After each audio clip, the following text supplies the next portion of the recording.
Hey y'all, it's your baby boomer Kitty Lane from the Peninsula in Virginia, here with your first episode of Storytime from Lyric Lines.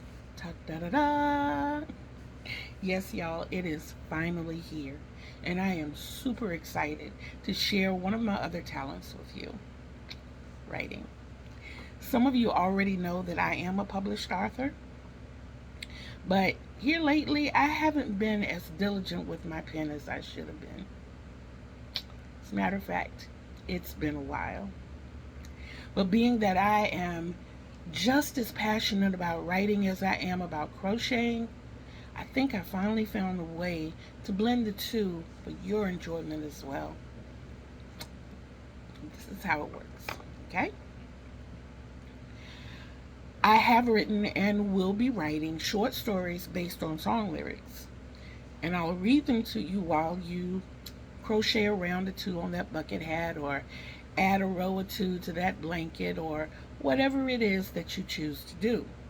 Now, the story is based on a song that you may or may not know. If you do know it, I want you to drop the title and or the artist in the comments below. If you don't know it, no worries, man. There's going to be a link in the description box telling you the lyrics, directing you to the lyrics and the artist of the song. So make sure you check that out. Now remember, I have an eclectic taste in music, so the genre will definitely vary. Now, I'm planting this seed today, but as it takes root, you're going to be my special fertilizer.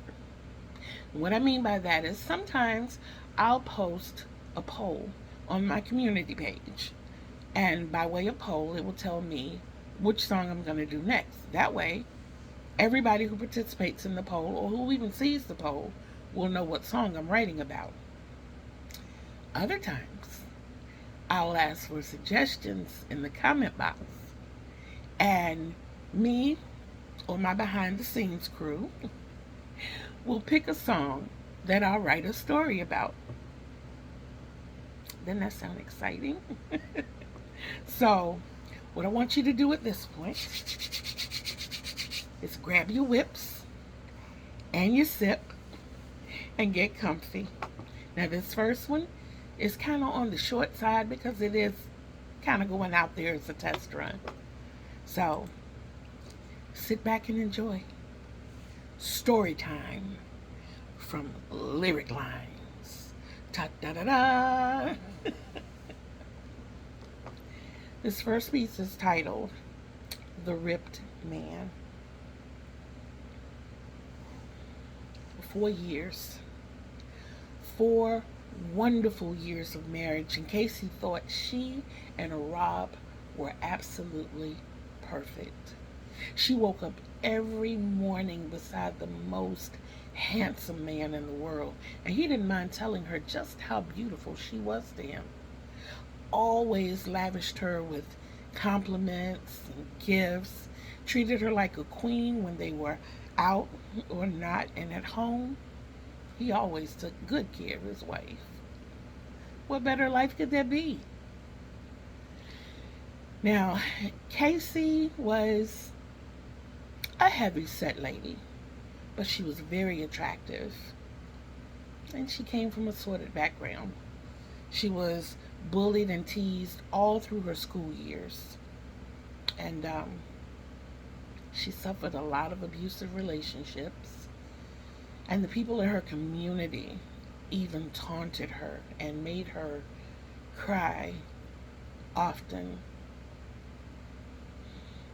It was so bad that the first time she joined a gym, the staff would kind of joke and ask her what was the purpose of her presence. Harsh, right? Then she met Robert Branton, and her whole world changed. From day one, Rob treated Casey like a true princess, pointing out her flawless skin, her mesmerizing eyes, and her curvaceous body. He treated her to date night, at least 2 nights a week. He made sure that she took a me time vacation every 3 months for a whole week. He loved her. He cherished her. Now, as the demands of Rob's job grew, he'd come home a little later than usual. And even though he wasn't one to complain, sometimes he'd let it be known that his back and his shoulders were tired and achy. He felt a little tense, or he had a slight headache, or his hands felt stiff. And Casey would always retort with a, "Oh, poor baby." Sometimes she'd give him a little peck on the cheek. And when she was feeling real special, sometimes she'd give him that little friendship hug. After 6 months of marriage, Rob expressed how he was starting to feel that their marriage was kind of one-sided. He didn't feel that the generosity he was presenting to her, especially in the compliments, was being reciprocated. And Casey listened, sort of. That was it. She'd always listen. But she failed to realize that instead of offering words of encouragement, she'd always snap back with, "You don't understand how it was when I was coming up and people talked about me and teased me, and I still have all of this baggage on me." She constantly reminded him of the hurt she went through before meeting him. And even with all of that, Rob stayed true from day one. In heated moments, he would simply sigh, pull Casey close in, and darn her forehead with a gentle kiss.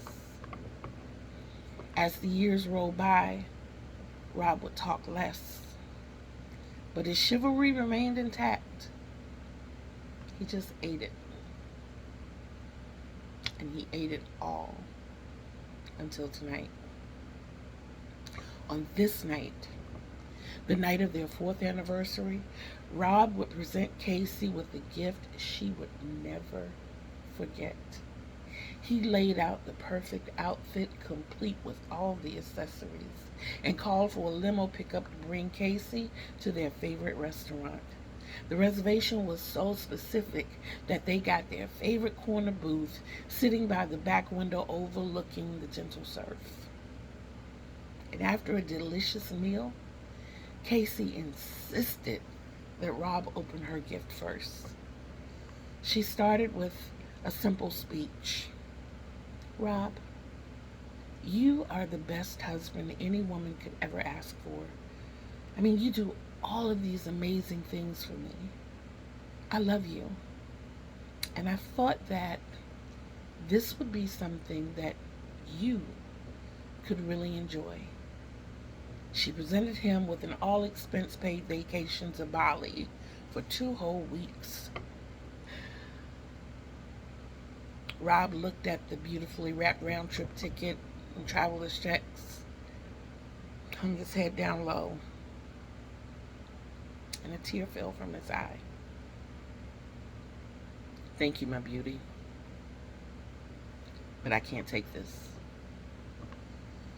Casey was confused, but in typical fashion, she was thinking that maybe he had something more extravagant in mind for the both of them.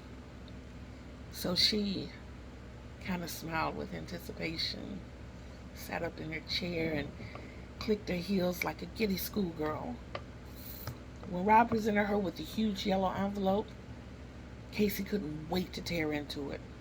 She bent back the metal fastener and slowly lifted the lid of the envelope, and when she reached inside and saw this thick stack of papers stapled together, She let out a little sigh, took a deep breath, reached in, and slowly pulled it out, glancing over the words. And her mouth dropped open when she saw the word divorce. What? Why, Rob? Casey, for the past 4 years and the last 6 months of our dating, you don't call me, you don't text me, you don't compliment me, you don't even initiate intimacy between the two of us. I've tried talking to you about this over 3 years ago, but you dismiss it. I know I'm a man. I know I'm a good man. I know I'm a confident man. But nothing makes a man feel better than his woman, his wife, whispering sweet nothings in his ear from time to time, giving him a back rub and rubbing his hands and massaging his head when he's come in from a hard day's work, or simply showing just how much she wants him. You stopped doing that 2 years after dating. I thought that the 6 months of engagement you were just bogged down with preparations for the wedding. I mean, I really thought that once we got married, you would go back to being that loving, sensitive woman you once were. I thought that's who I was marrying.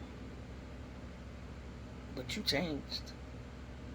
6 months into the marriage, I sat you down and talked to you about all of this. And you dismissed it, baby. I kept thinking that if I continued to show you how much I adore you and assured you of how much you meant to me and the fact that I'm going to be here until the end, that things would grow. But the only thing that's grown between us is distance. Casey felt like screaming. But all that would escape her trembling lips was, I thought you understood all the pain that I've endured from my past.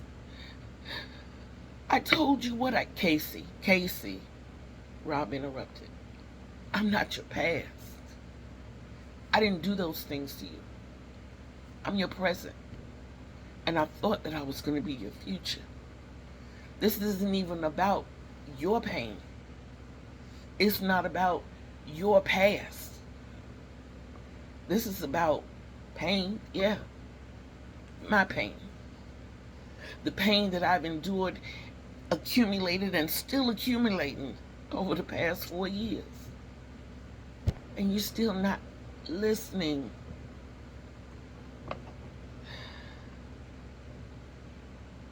Casey held her head up and looked Rob deep in his eyes and said, you should have told me. That is my story. Now, if you know the title to the song that this may be from, drop that title in the comments below. Drop the artist name as well. One or the other or both. If you don't, like I said, no worries, man. There is a link in the description box so that you can go check those lyrics out and maybe even jump on and check out the video. It's a beautiful song. It's an absolutely beautiful song. I do want to thank you for listening. I hope you got at least a couple of rows accomplished. If not, and you just wanted to listen, hey, that's cool too. Maybe you just needed to take a break from all the hustle and bustle that you've been going through. Hope I was able to do that for you. Now, in the meantime, always remember that self-love is the greatest love of all. And you deserve that greatest love. So until we see each other again, I love you.